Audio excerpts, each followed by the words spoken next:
Glass bridge.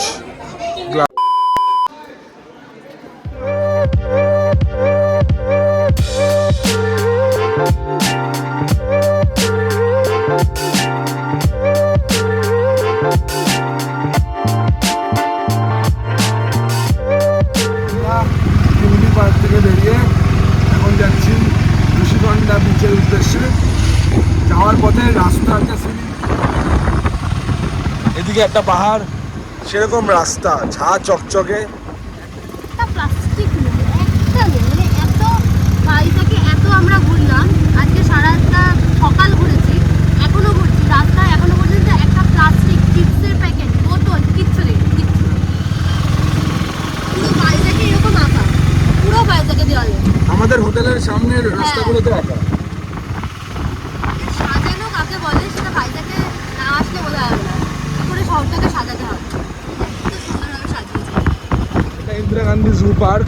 এখানে আমরা দাঁড়াচ্ছি না আর, আমরা যাবো এখন ঋষিকন্যা বিচে, একটুখানি স্নান টানের ব্যাপার রয়েছে এই কারণে। নেক্সট ডেস্টিনেশন আমরা চলে এসেছি ঋষিকন্যা beach.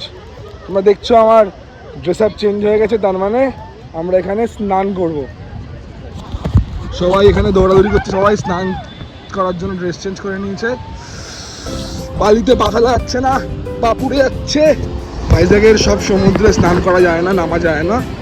ঋষিকন্যা beach is one of the beaches যেখানে আমরা কাজ করতে পারি।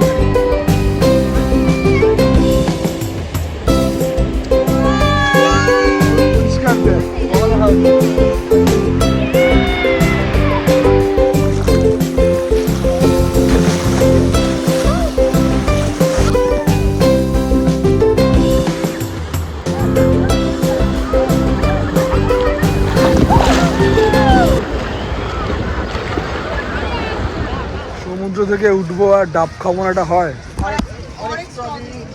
চলে এসছি আমরা ডাব খেতে। একটা ডাব চলে গেছে আবিরদের হাতে, একটা ডাব কাটা হবে। ডাব ইজ মাস্ট। গুনু একদম মিষ্টি নেই ডাবে।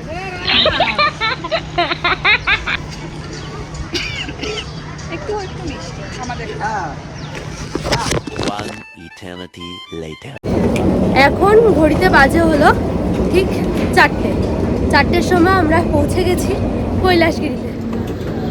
অনেকটা সিঁড়ি, অনেকটা লম্বা, মানে অনেকটা লম্বা মানে কি অনেকটা উঁচু সিঁড়ি, অনেক প্যাচ খেয়ে খেয়ে আমাদের উঠতে হচ্ছে। কতটা নিচ থেকে আমরা উঠে এসেছি এই জায়গাটা দেখলেই তোমরা বুঝতে পারবে।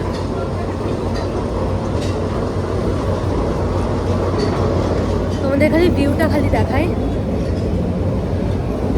আমাদের রোপওয়ে চলেও এসেছে। আমার খুব ভয় লাগে এই রোপওয়েতে, আর প্রচুর উঁচু এটা। দেখো কি দুর্দান্ত লাগছে বাইরেটা।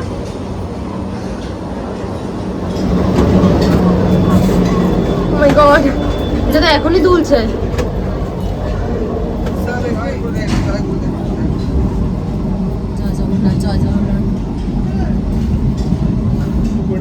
আরে ঠিক আছে, উপরে কি থেমে গেছিল, কারেন্ট চলে গেছিল। জয় জগন্নাথ, জয় জগন্নাথ, জয় কৃষ্ণ কৃষ্ণ হরে কৃষ্ণ হরে কৃষ্ণ কৃষ্ণ কৃষ্ণ হরে হরে হরে রাম হরে রাম রাম রাম হরে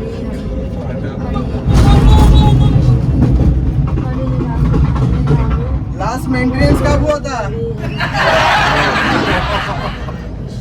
আবার চলে যাবো নাকি? नहीं ये पर रुकना है। আমি তো আমাদের রোপওয়ে তো চড়া হয়ে গেল। পূজাদির কাছে জিজ্ঞাসা করবো, পূজাদি কেমন লাগলো? খুব ভালো লেগেছে, বাট খুব ভয়ও লেগেছে। আবিরদার এখনো চলছি হার্টবিট না চলছি। স্নেহাল আমি এখন দাঁড়িয়ে দেখছি রূপাইগুলো কিভাবে ওঠে। তোমার গলায় এখন আওয়াজ শোনা হয় না। আমি দাঁড়িয়ে দেখছি রূপাইগুলো কিসের উপর বেস করে ওঠে। ভাই কার কিছুটা ভরসায় উঠে, উঠলাম? যখন উঠে গেছি না তখন তাগিদে পরে উঠে গেছি হুট করে, মানে টিকিট কাটাটা হুট করে হয়ে গেছে, উঠে গেছি হুট করে, কিন্তু ওঠার পরে এখন ধর দুলেছে। হ্যাঁ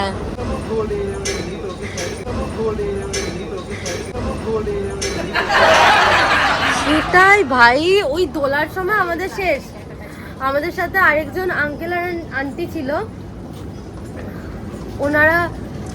উনি বলছেন যে এই রোপওয়ের ঠিক মেনটেনেন্সটা ঠিক নেই, এই সমস্ত বলছিল। আমাদের আরও হয়ে গেছে।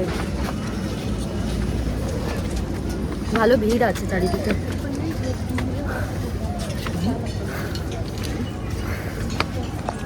দুঃখের বিষয় হলো এটাই যে ফোনে একদম 18% চার্জ হয়েছে।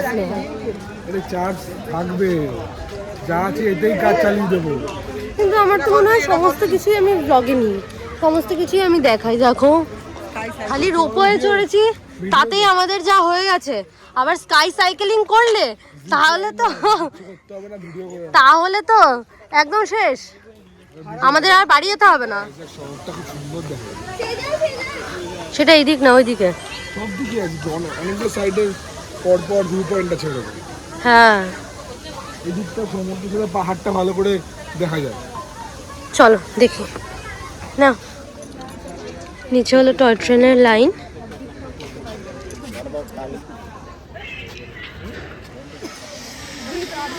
এখান থেকে জিপ লাইনিং হচ্ছে, আমাদের বুকের পাটায় দম নেই, সেজন্য আমরা লোকেরটা দেখে আনন্দ পাচ্ছি। ও মাই, দেখে মনে হচ্ছে তো একদম সহজ, কোনো ব্যাপারই না। হ্যাঁ আমারও মনে হচ্ছে হুশ করে চলে যাবো এখান থেকে। রোপওয়েতে উঠেই যা ব্যবস্থা হয়ে গেছে, মোটামুটি এখানে জোন নেই। মোটামুটি আমি তো 1 বছরের ঠাকুরের নাম করে নিয়েছি রোপওয়েতে কিছু সেকেন্ডের জন্য উঠে। হলো কৈলাসগিরি তথা ভাইজাগের এই সময়কার অন্যতম আকর্ষণ গ্লাস ব্রিজ। ব্রিজের ভাড়া 250 টাকা পার পার্সন। গ্লাস ব্রিজে উঠছে না, আমাদের আর শরীরে কোনো দমও নেই। সকালবেলা আমরা বেরিয়েছি, আর তার থেকে বড় কথা আমাদের ভয়ই লাগছে সত্যি কথা বলতে। সেজন্য আমরা এখান থেকে একদম কাছ থেকে দেখলাম, দেখে এবার আমরা এখান থেকে বেরিয়ে যাবো।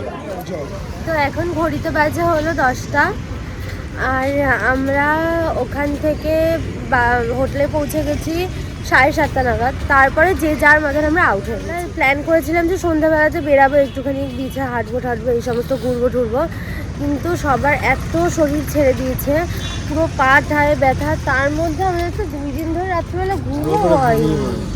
হ্যাঁ, আর কালকে হলো সকাল 7টার সময় উঠে আমরা যাব আরাকু ভ্যালি। এই কারণে আজকে রাত্রেবেলাটা ঠিকঠাকভাবে ঘুমিয়ে পুরো একদম ফ্রেশ হয়ে যেতে হবে। এখন আমরা যাচ্ছি হলো রাত্রের ডিনার নিতে, আর ডিনারে নিয়েছি রুটি, মটর পনির আর চিকেনের একটা আইটেম নিয়ে নিয়েছি। তো আজকের ব্লগটা আমরা এখানেই শেষ করছি। গুড নাইট, তোমাদের সাথে দেখা হবে আরাকু ভ্যালির একটা নতুন ব্লগে।